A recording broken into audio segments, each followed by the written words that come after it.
Enjoy the regular load screen. There we go. All right. Score now tied up 1-1. Zombie Grub just quickly got a BRB, so we'll start the introductions without her. Spawning here in the top left corner of King Sejong Station, it's the yellow Zerg player, Root Gaming's Catz.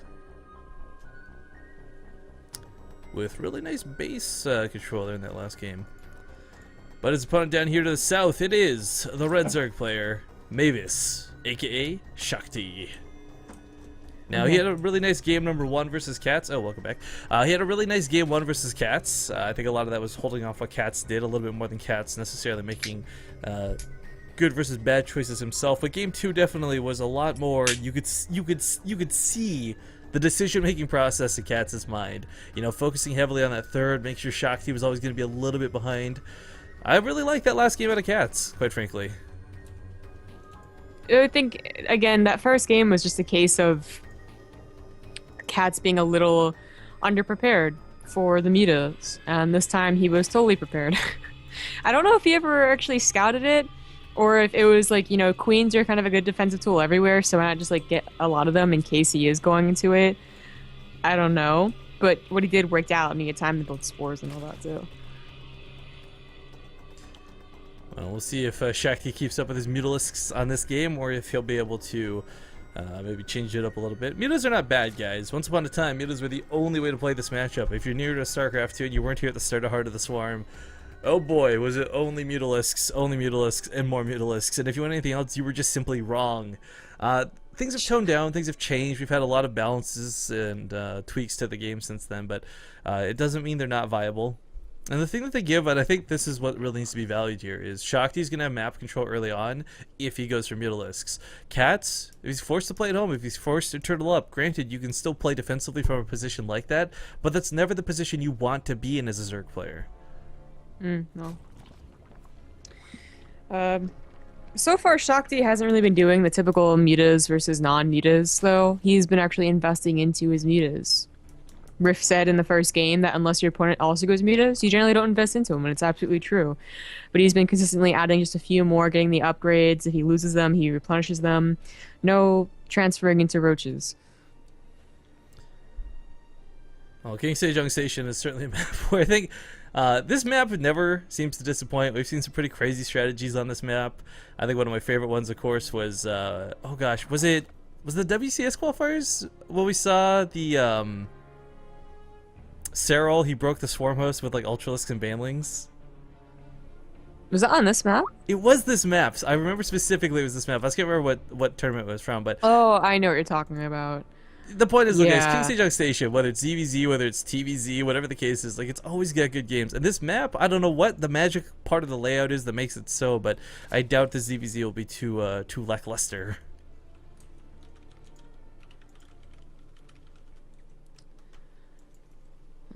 Both players gonna get gassed. Neither one seems to be a really passive opener player. Yeah, speed's ticking away there, so might see some speedlings collide in the middle of the map. Oftentimes, of course, what we're going to have to keep an eye on here, guys, is the injects right around the 5-minute mark, or sorry, the 6-minute mark, rather. So within the next minute, you'll see either players start to cut drones and start really investing in those lings, or this could just simply be, you know, you get defensive speed, ready to fight if you need to. Catz is going for that evolution chamber once again, though. Okay, well, it worked out last game. So, this time Shakti is as well. One of the big things about this, guys, for those who didn't understand the importance of that Carapace upgrade, not only did it allow the Zerglings themselves to win the actual Zergling versus Zergling fight, as Zombie will point out, plus the one Carapace also makes it so you can live against the Baneling Head, but this is an upgrade that can transition over to Roaches. If you have to transition out of this, if this goes beyond Zerglings and Banelings, you've already invested in your future by going for this upgrade. So this is sort of a nice combo for Catz, where it's not a super duper all-in, it's something that'll pay off later in the future, but this time we have Shakti actually matching him on it.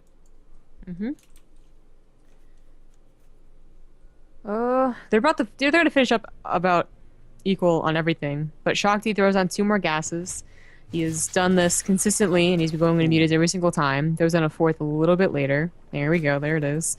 So it seems to be Shakti just as a Spire player. Yeah, I like that too. He's denied the scouting information from the Zlings fully entirely. Catz never made up that ramp, so he doesn't know about the gas timings of the main. I didn't see any gases in the natural when he was there, so he can guess Mutalisks. I'm sure he'll probably have a good guess, but there's no confirmation, and of course it's always a little bit uncomfortable playing blind. Hmm.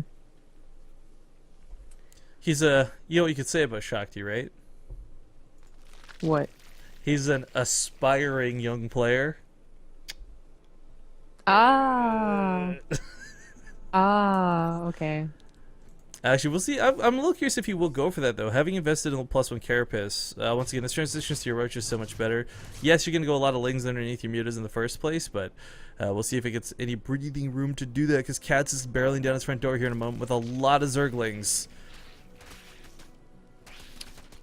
Not a whole lot of Banelings, though, and in fact, a good Baneling hit starts things off for Shakti. He needs more, though. Where are Links? They're popping out, but no... Oh, Catz, be careful. Oh, Banelings. By the time, yeah, that could have been so much worse than it was, but Catz goes both the Banelings either way from minimal losses. His +1 Carapace is finished right now. Shakti's will finish up here in about 10 in-game seconds, though, guys, so this should be on even footing. Oh, but he gets a Baneling connect on about 6 Lings before that's the case, so not too bad here for Catz. Whether he recognizes his opponent has the Carapace upgrade or not is going to be a big deal, though. Of course, he won't know for another few seconds. If he clicks now, maybe he'll catch it, but both players are playing on even footing. The difference is Catz has a hell of a lot more Lings than his opponents. Yeah, he's going to be able to just kill this third. In fact, it finishes, so no cancel. And Katz's third has been up so long already. I mean, it hasn't really been droning, but it's totally available to, and he has started the droning process. This is looking bad for Shakti. Catz has way too many Lings at his base. Yes, there's about 20 Lings about to pop, but I mean, he's already lost a Spine Crawler. He's lost a lot of mining time pulling the drones off of this, and without that third base, just starts falling a little bit further behind. Even these two more like Secret Agent Lings go back in for some more action. That is it for Catz, though, in the aggressive department. He's making 18 more Lings. Oh, actually, that's a whole lot more Lings. So it's more like that's it for round 1. yeah, so he's still continuing on. Now, the 18 Lings are going to pop out, be able to defend this third, most likely, while these Lings are the ones continuing to deal damage to Shakti. Now, I'm not got the protection tab open, guys, because we're keeping an eye on the units tab, because that's what matters right now. If one of these numbers for the Lings dips too hard, too fast, that could be game, and it won't matter what's coming up behind this. Both players just continue to invest in Ling after Ling after Ling right now. Nobody really able to afford a drone. We got some Mutalisks on the way finally, but it's like literally one Mutalisk, not even plural, on the way. I think he could do it with this. No, seriously, no. 6 are on the way now as he finally finds, I suppose, the larva. Oh, he got supply blocked somehow. I mean, the thing is, as long as these Ling trades stay somewhat equalized, Catz has got such a big drone lead through economy, through not being supply blocked at the moment, that he's just going to be able to outproduce Shakti bottom line. Oh, but these queens for free in the middle of the map, that's going to be a little bit sore to deal with. Not exactly for free. They get the transfusion energy off of them, but they're still alive. I guess those are the ones that supply block Shakti. Cat's making up a lot of money, and I don't think he has me up. Like, oh, he doesn't even have a lair. Oh, wow.